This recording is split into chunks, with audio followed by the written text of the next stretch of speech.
Hi there everyone, this is Mrs. Tollison and we're going to do some notes on observation versus inference. You're going to need your science notebook out and you're going to need to open it to page 12. All these notes will fit on page 12 in your interactive science notebook. You should have a pen or pencil to write with, and you should also have two different colored highlighters or two different colored pencils or pens to do some underlining or highlighting of the notes. So why don't you pause for a second and get those things that you need and open your notebook, and then we can start with the notes.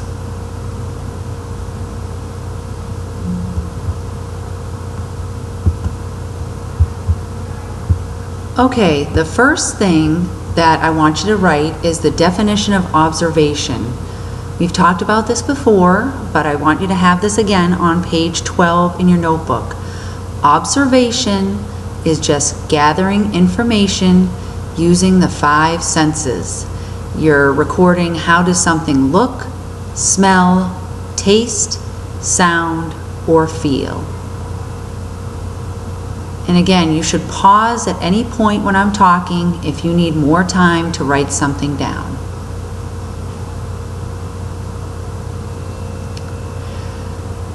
Once you've written down the definition of observation, I want you to take one of your highlighters or one of your colored pencils and just highlight the word or underline the word observation, because we're going to link a few things together that go with observation.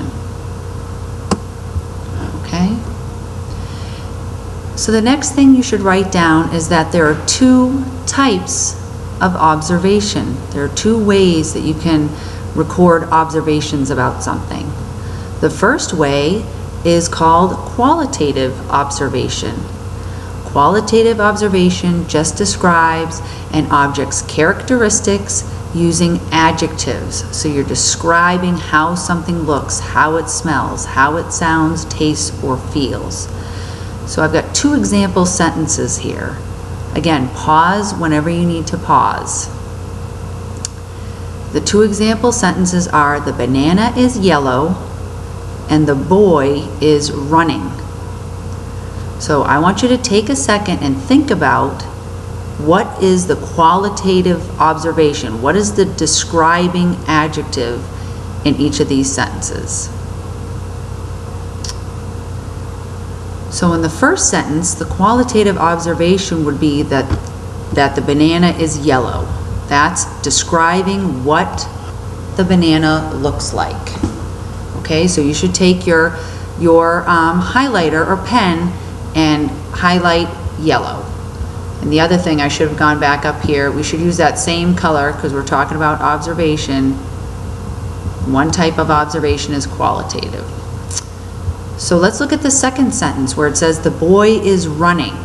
Okay, what is the describing word in this sentence? What is the qualitative observation? Take a second and think about that. So the qualitative observation would be that the boy is running.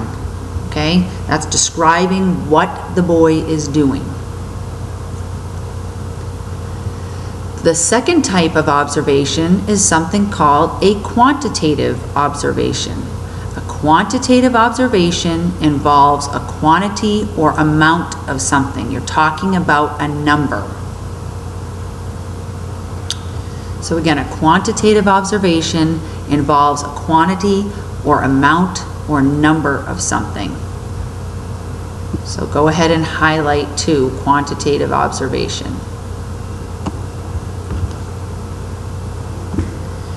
Again, pause whenever you need to take time to write things down.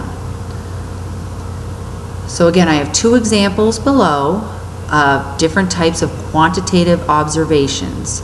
In the first sentence, it says there were 5 bananas in the bunch. Take a second and think about, what do you think is the quantitative observation in that sentence? The quantitative observation is just the number 5. It's telling us how many bananas are in that bunch of bananas. And then look at the second sentence. It says the boy was running at a speed of 10 miles per hour. MPH stands for miles per hour. So what do you think in that sentence is the quantitative part of the observation? The quantitative observation in this sentence is 10 miles per hour. It's giving us a number that tells us how fast the boy is running. So if you look at these two examples, qualitative and quantitative observation, if we're talking about our bunch of bananas, we could say, I have a bunch of 5 yellow bananas, and that one sentence would have both quantitative and qualitative observations. Or you could say, the boy was running at a speed of 10 miles per hour, and this does have both quantitative and qualitative. It has the qualitative is the running, and the quantitative is the 10 miles per hour. So we're almost done. We just want to talk a little bit about inference. So again, if you need to pause, I'm going to go to the next slide. And this is the last bit of information that you're going to have to write down. So I'm going to pick a different color. So when we do our highlighting here about inference, I'm using a different color. So you should use a different color of highlighter or colored pencil or pen to do your highlighting or underlining in this part of the notes. So an inference is when you make a conclusion based on observations and reasoning. It goes beyond what you can directly sense with your 5 senses. Again, if you infer something or you make an inference, you're making a conclusion that's based on observations and reasoning, but goes beyond what you can directly sense with your 5 senses. Again, pause for a minute if you need to get that definition written down.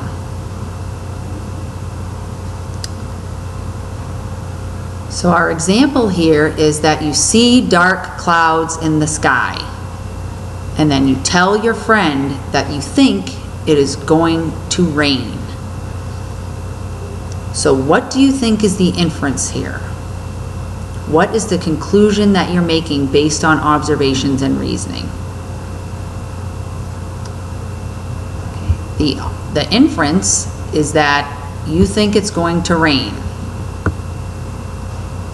You're inferring something. You're making a conclusion based on the observation that you made. And the observation, what do you think the observation is? We'll use the same color that we used on the other page for observations. The observation is that you see dark clouds in the sky. And you know, based on all the things you've seen since you've been alive, is a lot of times when you see really dark clouds in the sky, that usually means, sometimes but not always, it means that it's probably going to rain. Okay, so that's the difference between observation and inference. So go back up here with your whatever color highlighter you're using for inference and highlight that. So the inference is that you think it's going to rain, and the observation is that you see dark clouds in the sky. All right, I'm going to go ahead and I would recommend this video, as you already know, is going to be on Edline and Google Classroom, and I'll leave it up there, and you can, if you are confused, we'll talk about it more in class tomorrow.